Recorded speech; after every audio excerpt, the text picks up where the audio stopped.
Hello to you all. Hello, hello. Well, Ricky was talking to you about overcoming drug addiction. I want to talk to you about overcoming a different kind of addiction, the addiction to romantic love. And of course, you know what romantic love is. It's the idea that somewhere out there in the amorous ether, there's a unique soulmate waiting for us to discover. Someone who can be a sexual partner, as well as someone who can be our best friend, who we can share our emotional and intellectual life, someone who we can have a playful relationship with, but we can also have children with and grow old together. Now, I think this idea of romantic love and the soulmate is a myth, and probably one of the greatest tragedies in the history of the emotions. And this is something I discovered while I was researching a new book of mine, which is coming out next month, called The Wonderbox, which the book looks at what history can teach us about how to live. What can medieval society teach us about living with passion? What can ancient Japanese pilgrims teach us about the art of travel? And of course, what can the civilizations of the past teach us about love? Because what I discovered was that the ancient Greeks, in particular, were far more sophisticated in the art of loving than we are today. And I want to tell you about what I discovered from the Greeks, what I learned from the Greeks, and how I think the ancient Greeks can help us overcome our addiction to romantic love. So where should we start? Well, if you think about the way you use the word love, and we use the word love, we use it in an incredibly vague way. We use that same word love for a whole load of different kinds of relationships and situations. We might whisper, "I love you," over a romantic candlelit meal, but then we'll sign an email the next morning, "Lots of love." A 15-year-old will talk about falling in love for the first time, and then a couple who've been together for 50 years will say, "Isn't it amazing, we're still in love together after all this time." Now, the ancient Greeks would have thought that we were incredibly crude in the way that we talked about love, incredibly unsophisticated, because they identified 6 different kinds, 6 different varieties. And if you look in your mug, you will find a little handout with the 6 kind of loves on it. If there's probably each table's got a few copies there, just to help you through, because I'm going to talk about the 6 different varieties of love now. Now, the first kind of love was what the Greeks called Eros, which was the idea of sexual passion and desire. It was named after their god of fertility, Eros, who, as you probably know, the Romans called Cupid. Now, we think of Eros as sexual passion and desire as something very positive, not the Greeks. The Greeks thought Eros was a dangerous, fiery, irrational kind of love that could take over your life and consume you. Eros involved a loss of control, which really frightened the Greeks, which is kind of odd, because when we aspire in our own romantic relationships, we often hope to fall madly in love. Well, the Greeks would say, well, why would you want this madness? And I think if you look at your own life, you can probably identify moments where this dangerous kind of Eros took over. Now, the ancient Greeks noticed there was a second kind of love called Philia, or friendship. And they thought it was much more valuable than the base sexuality of Eros, or passionate love. They identified different kinds of philia. There was the philia, or friendship, that could develop between siblings or cousins, the bond of blood. But the one they really valued was the deep comradely friendship that could develop between brothers in arms who'd fought together on the battlefield. These were friends who had sacrificed for each other. They'd shown loyalty to each other. They'd shared their emotions with each other. And in my life, if I look back at a particular moment, I remember sitting in a bar in Madrid with a friend of mine, Paddy Boyle, and I remember hearing him some years ago talking about his friends and how much they meant to him and what he was doing for them and how they were helping him and how they upset him in this way and that way. And I suddenly realized, listening to him, that my own friendships were incredibly superficial. I didn't have that philia that he had in his relationships, that those friendships which are based on sacrifice and loyalty and, you know, a very strong human bond. And I think in our age where we're so proud of having thousands of friends on Facebook or followers on Twitter, that we really need to think about this kind of philia, because having 1,000 friends on Facebook would not have impressed the ancient Greeks. Now, there was a third kind of love, which is called Ludus, or playful love. This concerned the playful affection between children or casual lovers. And we can see it every day when you know, in the early stages of a relationship, there's the flirtation and teasing. You know, that's Ludus in action.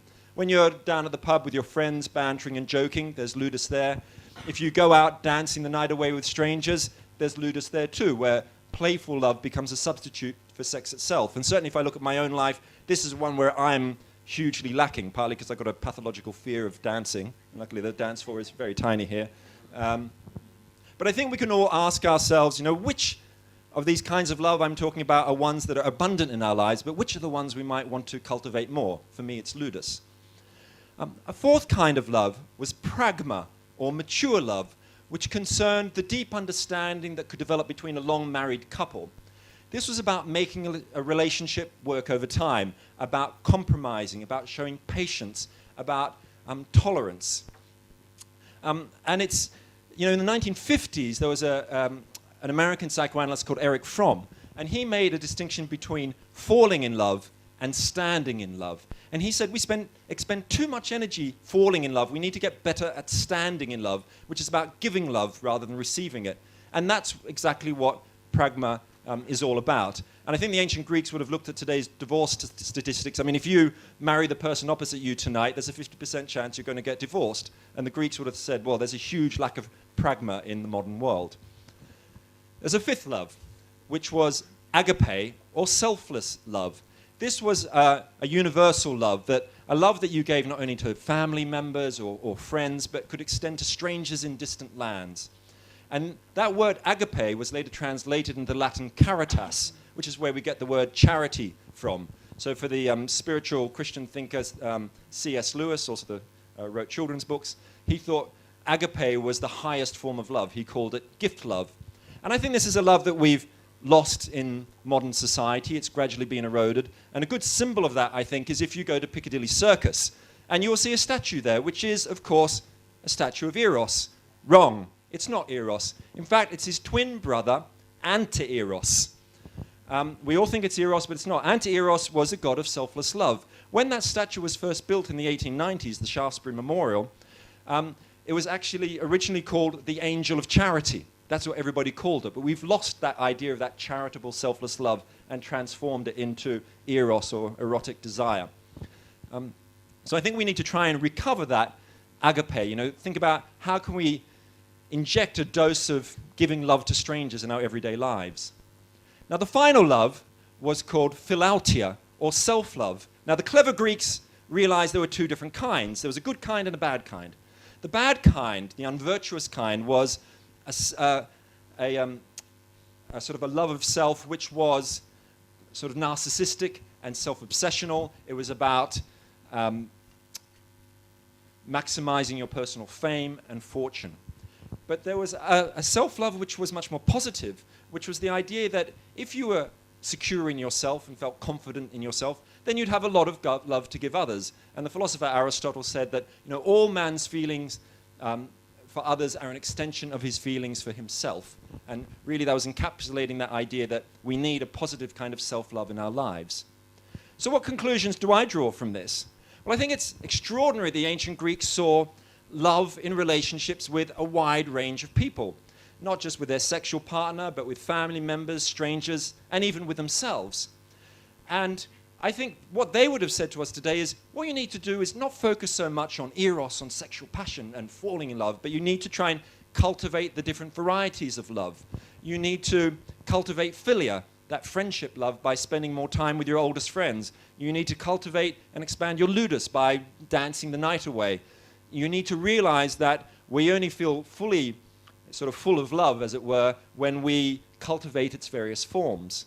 But I also think there's a very helpful thought in the Greek approach to love, which is that if you're feeling unhappy in love or lacking love in your life, if you actually mapped out the 6 different kinds of love, even if you actually drew a picture showing them, you would actually realize probably there's a lot more love in your life than you'd ever previously imagined. And I think that's a very helpful and consoling thought. But a final thing really is that the Greeks get us to rethink the idea of romantic love. I think one aspect of that is that they make us, I think, turn away from the idea of trying to find perfection. Forget this idea of trying to find all these different loves in one perfect person, but realize that a sexual partner may, a relationship may exhibit some loves more than others. That's not a bad thing. It's just a different kind of landscape of love, a variation of it. And I think we also need to realize that these different loves ebb and flow throughout our lives, that a relationship may start with a sort of ludic flirtation and with erotic desire, with eros, but then gradually transform more into deep friendship, to Philia, to Pragma, mature love. And that, in a way, what we need to do is learn to let go of the loves which have had their time and embrace the ones which are about to flower into our lives. But a final thought is that we ought to really take these 6 words and try and introduce them into our everyday vocabulary. Start talking about Agape and Ludus and Eros and Philia and so on. I think that is going to be the beginning of transforming our love lives. And to help you along with that, I'd like you to do something for me, which is that I want you to get, in a second, in a pair with a stranger, maybe the person sitting next to you or opposite you. And I want you to spend just 2 minutes discussing the question at the bottom of this sheet, which is, which variety of love would you like to cultivate more? Is that absolutely clear? So, as soon as I count to 3, I want you to find a stranger and spend 2 minutes talking about that question. 1, 2, 3, start!